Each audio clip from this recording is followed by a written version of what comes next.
जीवन में सफल कैसे बने। छुट्टियों में दादाजी के पास घूमने आया पोता उछलते कूदते दादाजी के पास पहुंचा और बड़े गर्व से बोला कि दादाजी, जब मैं बड़ा हो जाऊंगा तब मैं एक सफल आदमी बनूंगा। क्या आप सफल होने के कुछ उपाय बता सकते हैं मुझे। दादाजी ने बिना बोले सर हिला के हाँ हाँ बोला और बिना कुछ कहे लड़के का हाथ पकड़ा और उसे करीब की पौधेशाला में ले गए। वहाँ जाकर दादाजी ने दो छोटे छोटे पौधे खरीदे और घर वापस आ गए। वापस आकर उन्होंने एक पौधे घर के बाहर लगा दिया और दूसरा पौधा गमले में घर के अंदर लगा। अब आपको क्या लगता है कि इन पौधों में से भविष्य में कौन सा पौधा अधिक सफल होगा। दादाजी लड़के से पूछा। लड़का कुछ समय तक सोचता रहा और फिर बोला, घर के अंदर वाला पौधा ज़्यादा सफल होगा क्योंकि वो हर खतरे से सुरक्षित है, जबकि बाहर वाले पौधे को तेज धूप, आंधी और पानी और जानवरों से भी खतरा है।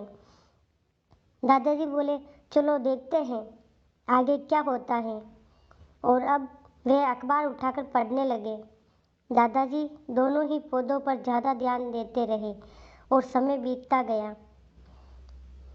2-4 साल बाद जब एक बार फिर वह पोता अपने माता पिता के साथ गांव घूमने आया, तब अपने दादाजी को देखा तो देखते ही बोला, दादाजी, पिछली बार मैंने आपसे सफल होने के कुछ उपाय मांगे थे, पर आपने तो कुछ भी नहीं बताया, पर इस बार आपको कुछ बताना ही होगा।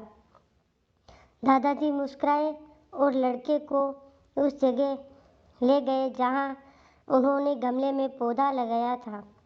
अब वह पौधा एक पेड़ में बदल चुका था। लड़का बोला, देखा दादाजी, मैंने कहा था ना कि घर वाला पौधा ज़्यादा सफल होगा। दादाजी ने बोला कि अरे, पहले बाहर वाले पौधे का हाल तो देख ले। और ये कहते हुए दादाजी लड़के को बाहर लेके गए। बाहर एक विशाल पेड़ गर्व से खड़ा था। उसकी शाखाएं दूर दूर तक फैली हुई थी और उसके छांव में खड़े राहगीर आराम से ठंडी छांव में बैठकर बातें कर रहे थे। अब दादाजी ने पूछा, बताओ कौन सा पौधा ज़्यादा सफल हुआ। लड़का कुछ शर्माते हुए बोला, बाहर वाला। लेकिन ये संभव है, बाहर तो उसे ना जाने कितने खतरों का सामना करना पड़ा होगा। दादाजी मुस्कुराए और बोले, हाँ, बाहर वाले पौधे को बहुत सी चीज़ों से सामना करना पड़ा, लेकिन समस्या का सामना करने से पहले फायदे भी तो है। बाहर वाले पौधे के पास आज़ादी थी कि वह अपनी जड़ें कितनी चाहे उतनी फैला ले, अपनी शाखाओं से आसमान को छू ले। और तुम जिस आंधी तूफान से इस पेड़ के लिए मुसीबत समझते थे, उसी आंधी तूफान ने ही इस पेड़ की जड़ों को इतना मजबूत बना दिया कि आज एक छोटा मोटा आंधी तूफान इस पेड़ का कुछ भी नहीं बिगाड़ सकता। बेटे, अब जो मैं तुम्हें बताने वाला हूँ, उसे अगर तुमने अपने अंदर बिठा लिया तो तुम जिंदगी में कुछ भी करोगे उसमें आप सफल हो जाओगे। उन्होंने बोला कि अगर तुम जीवन भर सिर्फ अच्छे विकल्पों को ही चुनते रहोगे तो तुम कभी भी उतने सफल नहीं हो पाओगे जितनी तुम्हारी क्षमता है।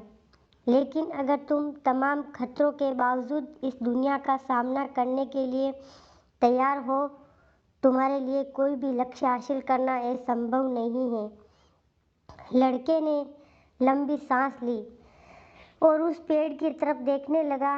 वे दादाजी की बातों को समझ चुका था। आज उस सफलता का एक बड़ा सबक मिल चुका था कि जीवन में हम जिन रुकावटों को हम जितना बड़ा शत्रु समझते हैं, वही हमें मजबूत और जीवन में ज़्यादा सफल बनाती हैं।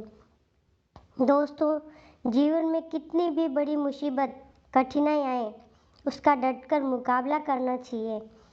जितनी बड़ी चुनौती होगी उतने ही आप जीवन में सफल होंगे, उतने ही आप मजबूत होंगे।